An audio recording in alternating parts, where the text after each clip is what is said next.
welcome back to Black Book Stacks. I am your host, Hoshonda Sanders, here at the end of a long semester and the end of a long year.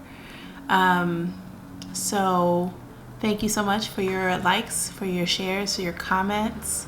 I especially appreciate your subscribes. They help out the channel. Let me know what I'm doing is resonating with you. So if you have not done so and would like to do so, please do hit the subscribe button so that you can get notified whenever I have videos uploaded. You can see my really bad skin. I need to drink more water. Okay, so I've been contemplating whether or not to make a video before the end of the year, sort of lists and wrap-ups and those kinds of things. And I just finished reading The Color of Law, which I mentioned in my wrap-up video, I think, for November, and it's on my to-be-read list. The subtitle is A Forgotten History of How Our Government Segregated America. It's by Richard Rothstein, and he's a distinguished fellow of the Economic Policy Institute, an emeritus senior fellow of the Thurgood Marshall Institute at the NAACP Legal Defense Fund. He's a senior fellow now, or he was as of this publication, at the Haas Institute at the University of California, Berkeley. So I don't know exactly why it took me so long to actually pick this up, but this was one of my pre-pandemic purchases, and I've been trying to go back to my bookshelf since a lot of the books that I want to read, like now I want to read The Queen's Gambit after seeing the Netflix show, and there's like some 17-week hold on it at the library if I wanted to get a digital copy. But I've also been doing a lot of reading of galleys digitally. I have a mix of print and digital. So I was hesitant to go back to books that I already own, but I also feel like they have information in them that I know would be relevant for the work that I continue to do, and also to contextualize the books that I have started to read. I also started to read Promised Land by President Barack Obama, so I am excited to be in the middle of that, and of course I will have a video about that later. But anyway, I was just thinking about the fact that The Color of Law, which came out in 2018, is such a phenomenal, it came out in 2017. So, about 3 years ago, how much the topic of segregation in America has, I think, come up again in the midst of the Black Lives Matter movement. So I decided to, sorry, it's someone outside and I think my puppy might start to bark. So I'm on alert. Anyway, so I wanted to revisit The Color of Law since I hadn't started reading it yet. And what I'll say first off is that I think that this really, there's a really important distinction that he makes right away, which is that we often think about de facto segregation when it comes to looking at segregation in America.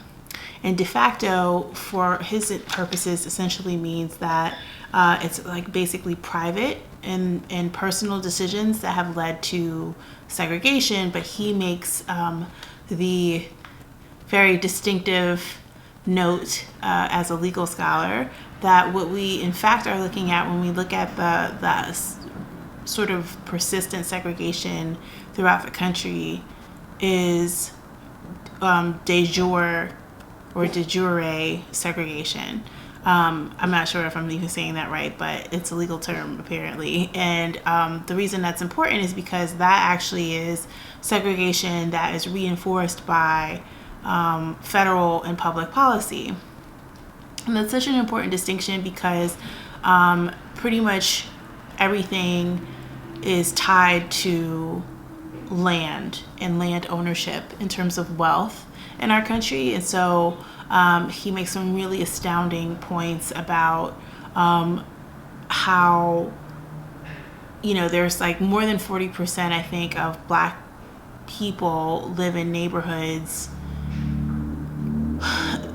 that are poor, and they live in those poor neighborhoods, but that means that they're statistically less likely to have social or economic mobility that moves them out of those neighborhoods. So despite all things being equal, which obviously they aren't, if there is this sort of neighborhood segregation in this generation, it's going to continue well into the future. I think the same thing happens with wealth, right? Like if you are born into a wealthy family and you have generational wealth already, the statistical likelihood that your family will continue to be rich is just pretty high. So he looks at some documents, like there are covenants and in leases and stuff like that. They write, essentially in some places that, the houses are meant to be lived in by Caucasians, and this is actually written into the documentation that happens when you own a house, or when you sort of sign the deed and get all of the paperwork together. I think a lot of people are familiar with redlining. That, of course, is part of this legacy, but there are other, I think, more insidious aspects to it that he uncovers, which have to do with the way that, sort of under the guise of making quote unquote race neutral policies, the government essentially reinforced segregation to prevent white flight, and in some cases encouraged white flight in different neighborhoods throughout the country in order to charge Black people higher rents and higher rates of interest. I think there's a neighborhood, I think it's in Chicago, that he talks about, where essentially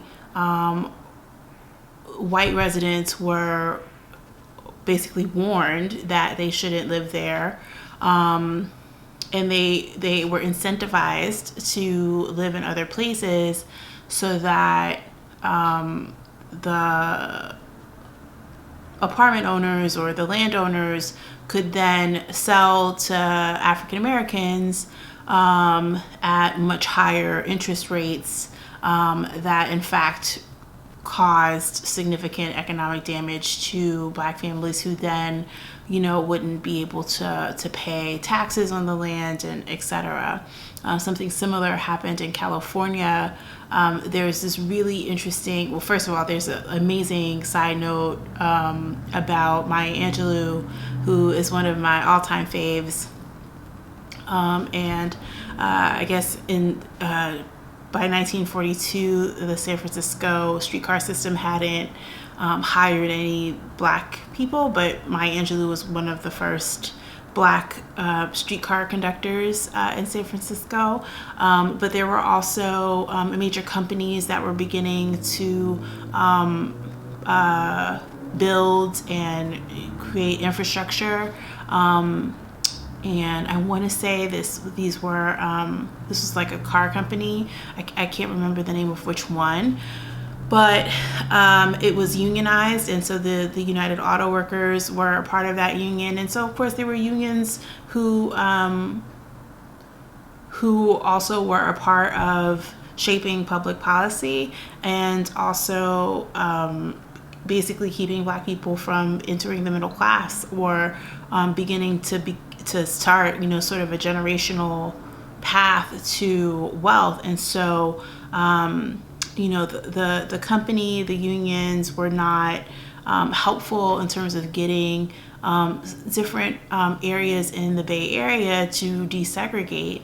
And so as a result, there was a sort of cottage industry for kind of substandard housing for African Americans, so that they could, drive hundreds of miles, each way to actually work at the particular company. So yeah, I mean, it just was an eye-opening book. It's interesting because I posted about it on Twitter and on Instagram. If you want to follow me in either of those places, I sometimes write about books there. At Twitter, I'm at Hoshonda Sanders, and on Instagram, you can find me at Hoshonda and at Hoshonda Sanders as well. But what I found it infuriating and also maddening.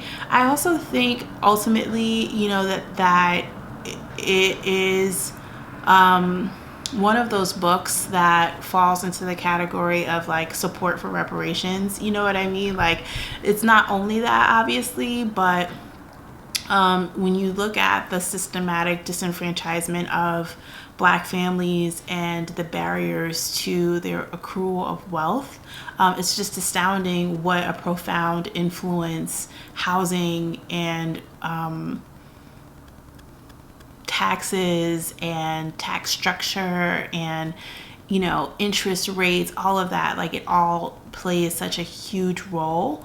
And there hasn't been any comprehensive remedy for any of that.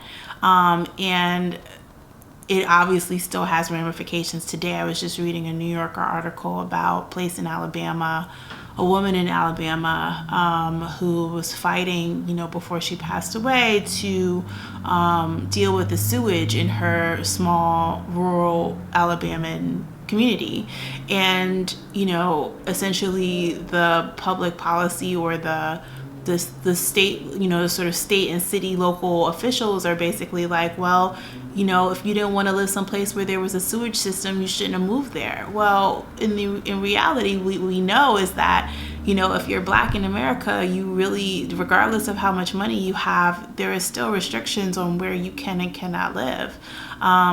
We would like to believe that we're a better country than that, and that actually, like, race doesn't matter, but it 100% matters still, because that's something that's entrenched and embedded in the fabric of our country. And so anyway, it was really disheartening to read in that regard, but I also was really encouraged by the fact that Rothstein includes remedies at the end of the book, and has a pretty in-depth Q&A. I didn't make it all the way through the Q&A because I was still pretty upset after reading the facts of the actual book. I want to say that the content of the book is about 217 pages. It's pretty compact, actually, for the amount of ground that it covers. But then the frequently asked questions, and there's a really amazing bibliography. There are incredible notes. So at some point I want to spend a little bit of time with those, especially if I intend to do any work related to housing. But it actually also made me feel the way that I felt when I read Evicted by Matthew Desmond, which I believe he won the Pulitzer for that work. And he, in Evicted, he does this amazing job of showing you through the lives of essentially Black women in Milwaukee with children, who are the ones who are targeted for eviction the most, the extent to which eviction is both this really extensive money-making enterprise for some people, unfortunately. So it's basically a predatory business, a lot like predatory lending, in reverse, right? It's the mirror image, essentially, of predatory lending is like what happens at the eviction process, which is, essentially that people can hold your things hostage until you're able to pay to release them, and other crazy things like that. But I think I've been trying to think about the parallels between The Color of Law and Evicted for a while, and I think at the end of it, what it is that they both are books that illuminate something that you think. Let me speak on my own behalf. They illuminate things that I thought that I knew a fair enough about. In Evicted, it was about being evicted. So I was evicted with my mom when I was a kid a lot.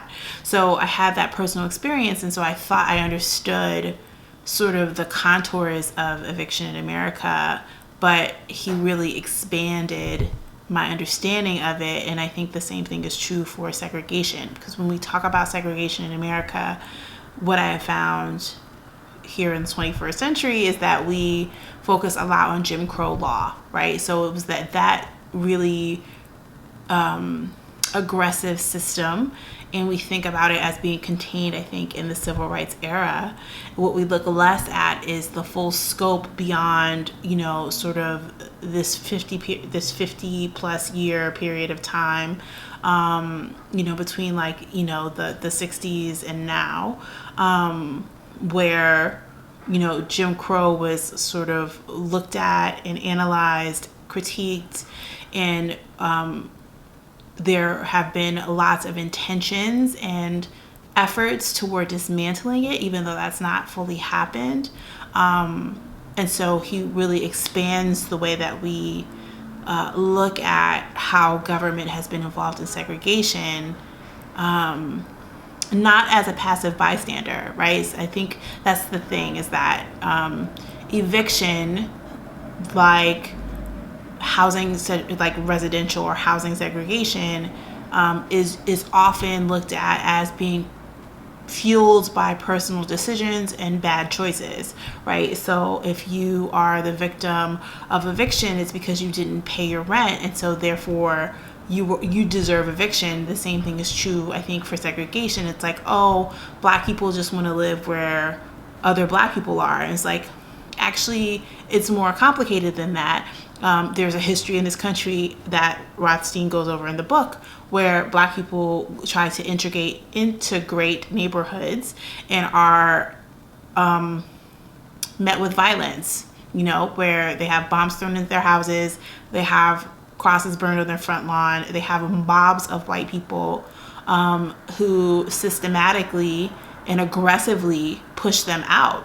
So if you have the opportunity to live someplace where people don't do that, maybe you'll do that instead, right? Like, it's not just like, oh, I just want to live with people who live like me. That's one part of it. But the other part of it is I would like to actually not die for trying to live in a house that I would like to pass on to my children. I actually would like to live long enough to pass this house on to children that I don't yet have, So anyways, lots of really good food for thought. If you haven't picked it up, I recommend it, especially if you like reading about history and race. If you're interested in sociology or real estate, all of those things are, I think, covered here. And if you've read it already, I'd love to hear your thoughts. If you liked it, it was cool to hear from some of my friends and other folks that, they really enjoyed it too. And, that just how important it was. Like, it's just great to have that dialogue. So I'd love to hear from you about it if you've read it. It won't be too long until you hear from me again. But in the meantime, I hope you're having some good downtime here in December. And I will see you next time. Until then, happy reading.